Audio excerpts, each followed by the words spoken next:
Je vais vous demander d'accueillir à présent à nouveau Denis Rénal, le président de l'UNAPL, pour la conclusion de cette matinée qui a été très très riche en témoignages, en analyses, en perspectives. On a hâte de voir ce que vous avez retenu et ce que vous allez nous annoncer pour la suite, cher président. Merci beaucoup. Oui, je crois une très, très belle matinée. Beaucoup de réflexions, il va falloir consolider tout ça. Si on veut résumer très vite, on a une certaine mesure de l'optimisme, et je pense à juste titre, sur ce que sont et la solidité de nos professions libérales pour l'avenir, avec les moyens de se repenser. On a évidemment des professions plus touchées que ne peuvent l'être les autres, mais il faut arriver effectivement à se repenser. J'ai des exemples. Alors je ne veux pas avoir un discours justement pessimiste là-dessus, mais de traducteurs qui me disaient qu'en fait, des entreprises faisaient leur traduction sur l'IA et les donnaient ensuite aux traducteurs pour les valider. Enfin, je veux dire, il y a des moments où il va falloir effectivement considérablement se repenser sur ce genre de choses, mais globalement, c'est un optimisme que je partage. C'est un optimisme que je partage, et d'ailleurs, je revois cette nouvelle ère, comme je disais tout à l'heure, et cette nouvelle ère, c'est cette renaissance dont je parlais dans le discours introductif de cette journée.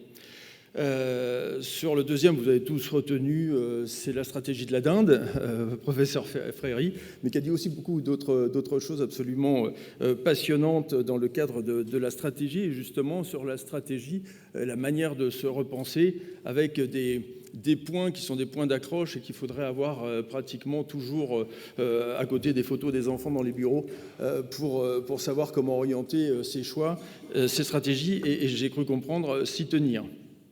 Et puis la troisième, c'est l'hybridation, la philosophie avec l'hybridation. Et moi, j'ai adoré la séquence du débat qui a suivi. D'abord parce que je remercie mes 3 VP nationaux. Quand on a mis un VP, 2 VP, 3 VP, on a cru qu'on avait 100 VP. Non, ce sont des 3 VP qui ont accepté de venir témoigner, de venir tenir la main un peu de nos jeunes professions libérales, parce que ces jeunes professions libérales, c'est une création dont nous sommes très fiers sous cette mandature, parce que ça fonctionne terriblement. Et là aussi, c'est de l'hybridation, puisqu'on voit la manière dont ça fonctionne, effectivement entre les métiers, mais aussi entre les générations. Pour ce discours, je ferai la part des choses parce que je suis obligé de parler de temps en temps des pouvoirs publics avec une satisfaction qui est assez relative sur un certain nombre de points.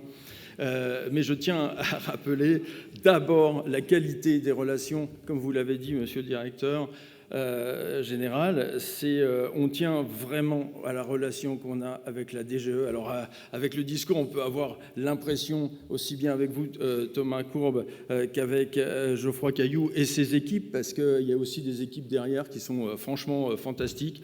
Et tout ce que vous avez dit, tout ce que vous avez décrit, c'est quand même quelque chose qui nous nourrit, qui nous donne énormément de choses, et c'est quelque chose qu'on attend véritablement pour faire évoluer notre pensée, notre stratégie, effectivement, de ne pas se faire prendre pour des dindes. La question, vraiment, dans ce qu'on fait, on l'a fait sur la financiarisation aussi, avec le labo, le Bercilab, à nouveau efficient. Et c'est vrai que c'est toujours passionnant de vous entendre apporter les perspectives et les conclusions qu'on peut en attendre. Alors j'allais justement, à propos de pouvoir public, commencer mon discours par Monsieur le ministre des Professions libérales, à nouveau. Mesdames, Messieurs les présidents de l'UDP et des organisations membres de l'UNAPL, Mesdames, Messieurs, pris en vos grades et qualités, chers amis, sur la matinée, je pense qu'on a suffisamment parlé de ces différents débats, mais qui sont passionnants et qu'il faudra synthétiser. Ce que nous avons entendu, c'est quand même que ces bouleversements ne signent ni la fin d'un modèle, ni un renoncement. Au contraire, ils interrogent, bousculent, mais ils nous amènent surtout à nous adapter, à penser, à construire l'avenir.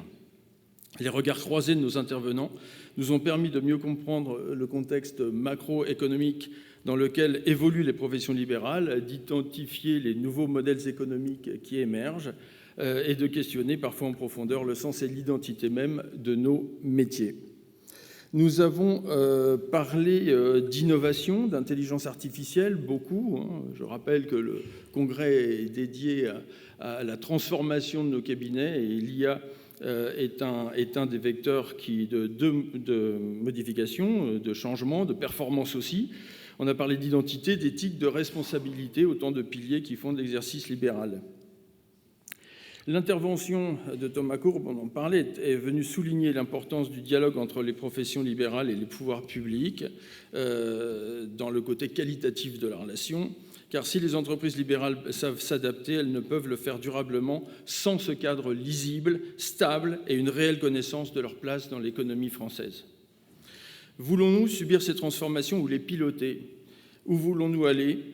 L'avenir des professions libérales n'est pas écrit à l'avance, il nous appartient de l'écrire. Il dépendra de notre capacité dans l'Union à défendre notre modèle, à le moderniser sans trahir nos valeurs, sans renoncer à notre indépendance professionnelle et rendre ce modèle lisible et attractif pour les générations futures.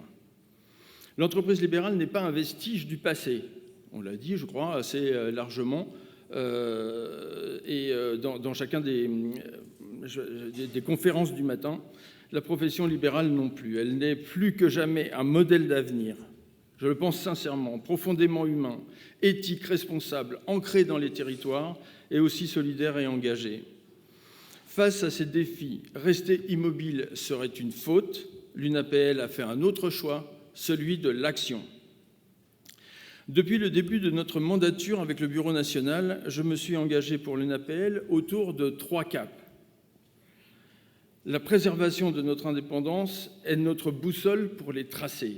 Le premier axe porte sur l'union, la force et l'ouverture, c'est le cap 100. C'est d'abord une dynamique, celle de l'UNAPL, celle de nos PL qui veulent être considérées, respectées, défendues avec efficacité, unies et actives, ensemble, en France hexagonale et dans les départements et régions d'outre-mer. Ce cap a plusieurs objectifs, 3. Le premier, c'est se connaître, se reconnaître. C'est ce qui permet de fonder notre évolution, être connu et reconnu. Nous avons ainsi renforcé nos échanges avec les pouvoirs publics, et là je vise la Direction générale des entreprises, sur des sujets clés comme la financiarisation, la simplification, l'égalité et la lutte contre les discriminations. Le deuxième objectif, c'est rassembler les professions libérales dans leur diversité. Nous avons accueilli très récemment une 69e organisation membre, le Registre des ostéopathes de France, et sommes en passe de fêter une 70e intégration. C'est la marche vers le cap 100. D'autres organisations des plus prestigieuses frappent déjà à notre porte. Nous allons continuer à agrandir la famille UNAPL pour le bien de tous et nous nous en réjouissons. Le troisième objectif, renforcer notre représentativité. Les résultats de la dernière mesure d'audience patronale ont conforté l'UNAPL comme première organisation patronale représentative des professionnels libéraux. 80,11%.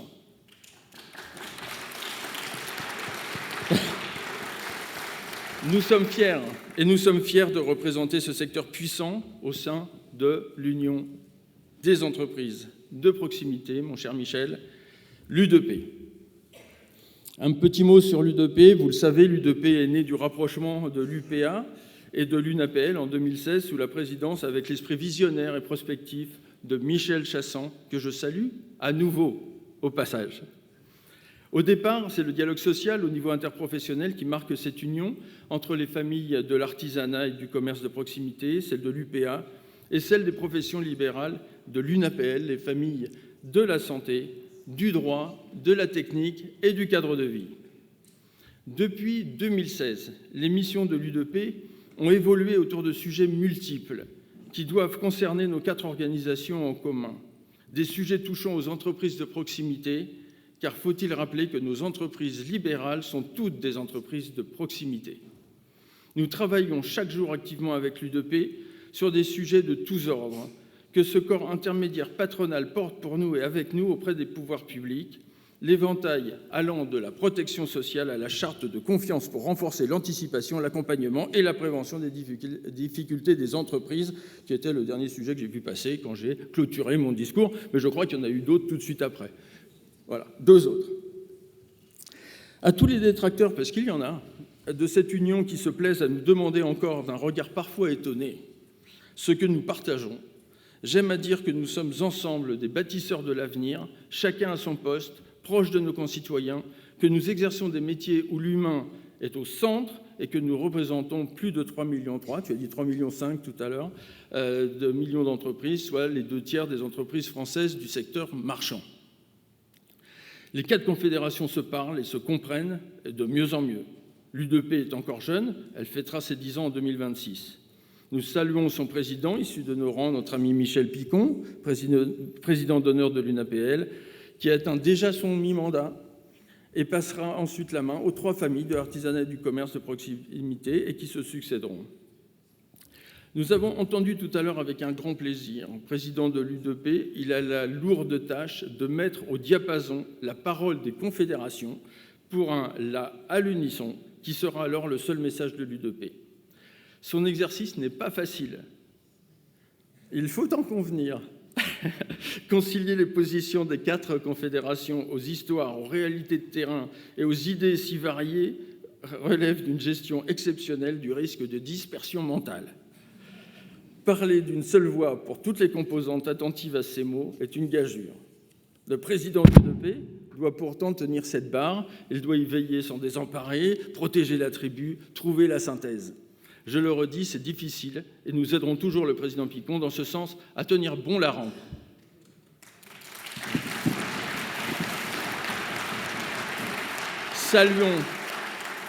Saluons aussi les présidents régionaux et parmi les 13 actuellement en place à l'UDP, je félicite tout particulièrement les 7 présidents régionaux sortis des rangs de l'UNAPL qui font un travail formidable de représentation et de conciliation au plan local avec les représentants de chaque grande famille de l'UDP.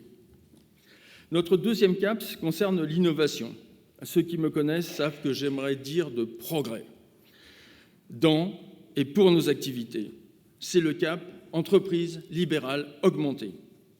Nous accordons une place très importante à la transformation numérique et à l'intégration de l'intelligence artificielle au service de notre productivité et de la création de valeur.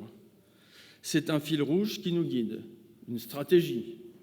Cet après-midi, notre congrès sera d'ailleurs en grande partie consacré à ces questions.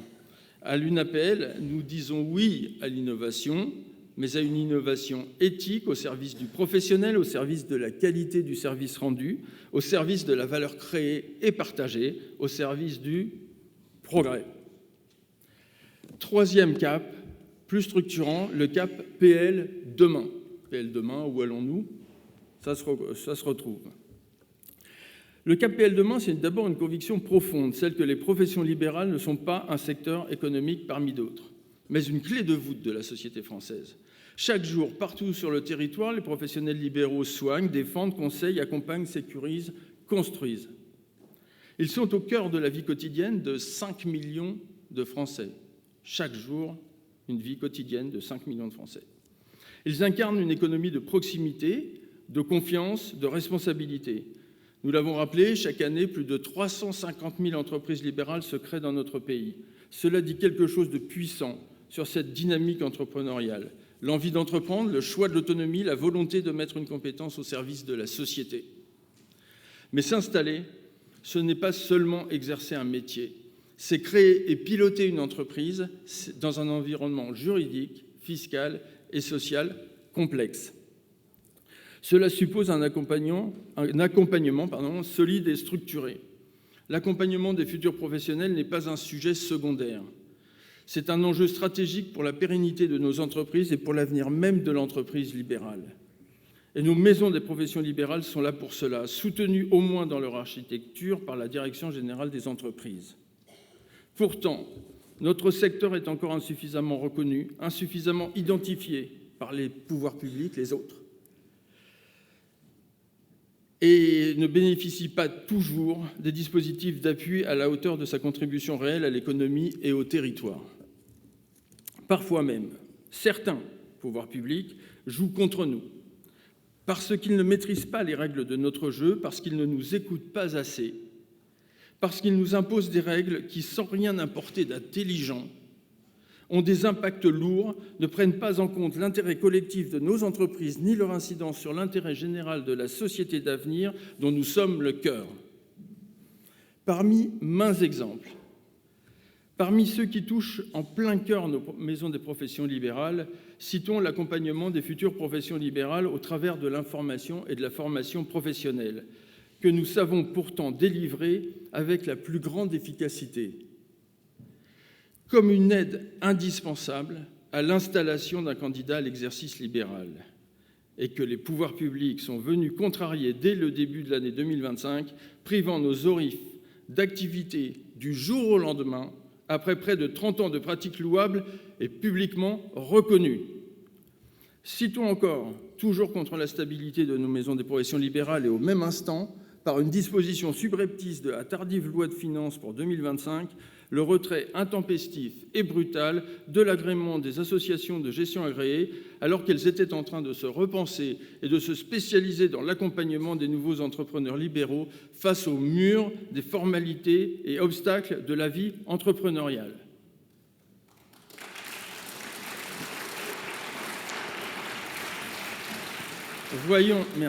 Voyons encore cette attitude butée et surréaliste qui a complexifié en profondeur, malgré nos alertes, le statut des associés de sociétés d'exercice libéral contre toute logique, contre toutes les explications fournies par les praticiens, confinant à l'absurde, contre toute équité, aussi entre situations comparables diversement traitées. Pas plus tard que cette semaine, dans sa réponse du 10 février concernant la question parlementaire de l'impact de la réforme fiscale sur les sociétés, en l'occurrence d'avocats, en vue de laquelle l'UNAPEL avait été interrogée, le ministre opte encore une fois dans le sens du pire. Du pire, pas que pour les sociétés d'avocats, pour les sociétés avec un libéral, de profession libérale, de quelque nature que ce soit. Cela, ce n'est pas ce que nous voulons pour demain, nous les PL. Quand cela cessera-t-il? Quand serons-nous enfin considérés pour ce que nous sommes? Dans une société fragmentée, dans une économie instable, dans un monde traversé par les crises sanitaires, sociales, climatiques, démocratiques et désormais géostratégiques, les professions libérales apportent de la stabilité et du sens. De la pensée aussi. Et c'est l'objet du labo prospectif PL que nous avons mis sur les rails pour anticiper le mouvement et dont notre ami, le docteur François Blanchecotte, a accepté la responsabilité. Je ne sais pas s'il est encore là, mais je le félicite. Voilà. Des solutions pratiques également. Nous agissons avec les ARAPL et leurs conférences pour accompagner le créateur d'entreprises libérales, l'ONIF et ses ORIF, qui forment et informent le professionnel libéral, le FIFPL, qui finance la formation professionnelle, l'IEPL, l'OMPL, les observatoires de l'évolution de nos entreprises et de nos métiers, la CNRPL pour nos retraités, le CEPLIS pour l'Europe, des PL et bien sûr Interfimo pour le financement des professions libérales et nos divers partenaires dont vous visitez les stands aujourd'hui. J'en passe, mais nous avons aussi mis en place l'instrument des professions libérales permettant de régler à l'amiable nos éventuels différends.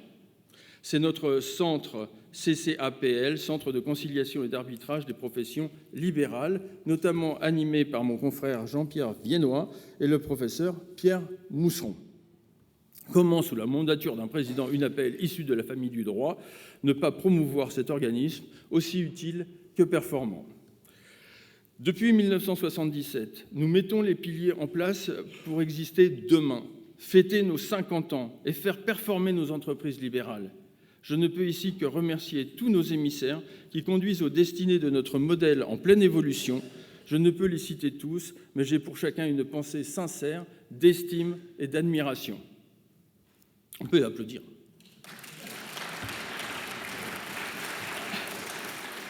Les derniers chiffres de l'INSEE confirment que nous représentons un secteur qui aura toute sa place demain. Les jeunes indépendants exercent, ça a été signalé tout à l'heure, 2 fois plus souvent une profession libérale que leurs aînés. La mission Jeunes PL, que nous avons créée dès le début de notre mandature sous la responsabilité de mon confrère Ludovic Blanc, a pour objectif de réunir ces jeunes libéraux issus de nos organisations et de les inviter à partager leurs préoccupations communes, interprofessionnelles, intergénérationnelles, à construire ainsi un avenir pour la profession libérale, un avenir qui leur ressemble. Le premier concours interprofessionnel d'éloquence des professions libérales, organisé par les jeunes PL, sera lancé cet après-midi. Il faut rester Ça va être un moment passionnant, sous la houlette de David Gordon-Krief, président d'honneur de l'UNAPL, avec le témoignage d'Anna Alcan, vétérinaire urgentiste, JPL, que vous avez eu le plaisir d'entendre ce matin et qui a des messages à vous faire passer. C'est le symbole d'une profession libérale en mouvement, prête à faire entendre sa voix.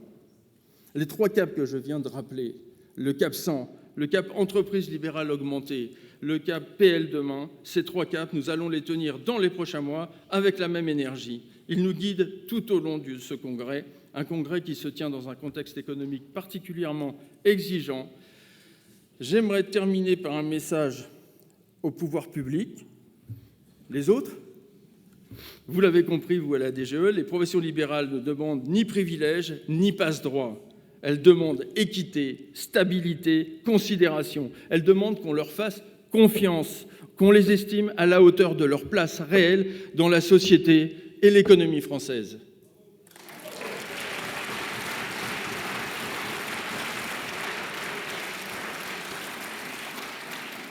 Chers toutes et tous, ce congrès n'est pas un moment de plus dans notre agenda. C'est un moment politique, un moment pour affirmer ce que nous sommes, un moment pour décider où nous allons et choisir le meilleur chemin pour y parvenir. Je finis bientôt ma première année de ce mandat. Je pense avoir trouvé mon rythme, celui d'un homme déterminé, mais pressé. Lorsque j'ai accepté cette responsabilité, je savais la tâche exigeante. Je savais aussi, mais peut-être pas à quel point elle serait aussi profondément humaine. Car derrière chaque entreprise libérale, il y a d'abord une femme, un homme, un engagement, souvent une vocation. J'aime ce que nous faisons parce que nous le faisons ensemble. J'aime ce que nous sommes parce que nous le sommes ensemble. J'aime où nous allons car nous y allons ensemble. Merci. Pour clôturer mon message, je veux remercier à nouveau nos partenaires, mais aussi toute l'équipe de l'UNAPL, sans laquelle rien ne serait possible, et tous nos élus qui, à l'UNAPL, m'offrent leur soutien, leur confiance et acceptent la mienne. Avant d'aller déjeuner, nous... Pardon ? Ensemble. Merci. Vous êtes plus fort que moi. Vous êtes plus fort que moi, je vous félicite. Alors, on a quand même, les pouvoirs publics, on est méchants avec eux, ok, mais on a quand même un message de notre ministre dit de tutelle, le fameux monsieur profession libérale, Serge Papin, ministre des petites, alors le titre est long, un peu ministre des petites et moyennes entreprises, bon, il n'y a pas les TPE, tant pis, du commerce, de l'artisanat, du tourisme, on aime bien le commerce, l'artisanat, mais on a oublié quelque chose entre les deux, peut-être, les professions libérales, du tourisme et du pouvoir d'achat, mais aussi, et là on le rajoute, des professions libérales. Alors, il a été un grand dirigeant d'entreprise, c'est quelqu'un d'une extrême qualité qu'on a eu le plaisir de rencontrer, et il a souhaité, en son absence aujourd'hui, nous délivrer un petit message vidéo. Nous allons voir tout de suite. Que nous allons voir tout de suite, et juste avant de pouvoir aller déjeuner. Merci à toutes et à tous. Merci infiniment, Président, merci beaucoup. Merci beaucoup. Et comme vous l'avez dit, Denis Rénal, on va écouter ce mot que vous adresse Serge Papin, le ministre. Monsieur le Président du CESE, cher Thierry Baudet, Monsieur le Président de l'Union nationale des professions libérales, cher Denis Rénal, mes chers amis, mon agenda ne me permet malheureusement pas d'être à vos côtés en cette journée consacrée au Congrès national de l'Union nationale des professions libérales. Je le regrette d'autant plus que j'ai un attachement particulier aux professions libérales qui font partie de cette économie de proximité que je défends au quotidien à la tête de mon ministère. Pharmaciens, avocats, médecins, kinésithérapeutes, conseils en propriété industrielle, agent général d'assurance, vous êtes partout, vraiment partout. Chaque jour, vous soignez, vous conseillez, vous rassurez, vous défendez près de 5 millions de Français. À ce rythme-là, mes chers amis, en 2 semaines, vous avez vu passer toute la population française. Peu de secteurs peuvent se vanter d'une telle puissance de contact. On parle souvent de force de frappe économique. Avec vous, c'est aussi une force de contact et de présence humaine. Vous avez choisi de placer ce congrès sous une question simple et pourtant essentielle. Demain, où allons-nous ? Je ne prétendrai pas avoir toutes les réponses, Mais je peux vous dire une chose avec certitude, il y a une direction où votre boussole peut pointer sans hésiter, c'est Bercy. Même si ce n'est pas dans l'intitulé de mon ministère, qui est déjà beaucoup trop long pour être dit sans reprendre sa respiration, vous êtes des professions prioritaires pour moi. Les portes de mon ministère vous y seront toujours ouvertes parce que les professions libérales sont un pilier de l'économie française et qu'à côté des enjeux de métier qui relèvent de vos ministères de tutelle, il y a aussi les enjeux de chef d'entreprise. C'est la transmission, la simplification et surtout l'indépendance qui, je le sais, vous êtes très cher, et je peux vous le dire, à moi aussi. Et ça, c'est pleinement notre terrain commun. Je vous souhaite un excellent congrès et surtout l'envie collective d'aller de l'avant ensemble.